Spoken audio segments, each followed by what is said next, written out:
Bulletin లో breaking news. Hyderabad లో చెరువుల పరిరక్షణపైన లేక్ ప్రొటెక్షన్ కమిటీ సమావేశమైంది. చెరువులకు పూర్వ వైభవం తెచ్చేందుకు కృషి చేయనున్నట్లు హైడ్రా కమిషనర్ రంగనాథ్ తెలిపారు. చెరువులు, ప్రభుత్వ స్థలాలు, పార్కులు కబ్జాకు గురి కాకుండా నిఘా పెడుతున్నామని, ఆక్రమణలపైన సమాచారం తెలుసుకోవడం కోసం యాప్ ను తీసుకువస్తున్నామని చెప్పారు.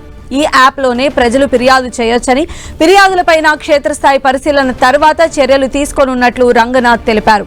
గతంలో నిర్ధారించిన FTL పరిధి సరిగ్గా లేని పక్షంలో సవరిస్తామన్నారు. హిమాయత్ సాగర్ నుంచి FTL బఫర్ జోన్లు గుర్తింపును ప్రారంభించి అదే విధానాన్ని అన్ని చెరువులకు పాటించేందుకు చర్యలు తీసుకుంటామన్నారు. చెరువుల ఆక్రమణలపైన 2018లో కాగిచ్చిన నివేదికను పరిశీలిస్తామన్నారు హైడ్రా కమిషనర్ రంగనాథ్.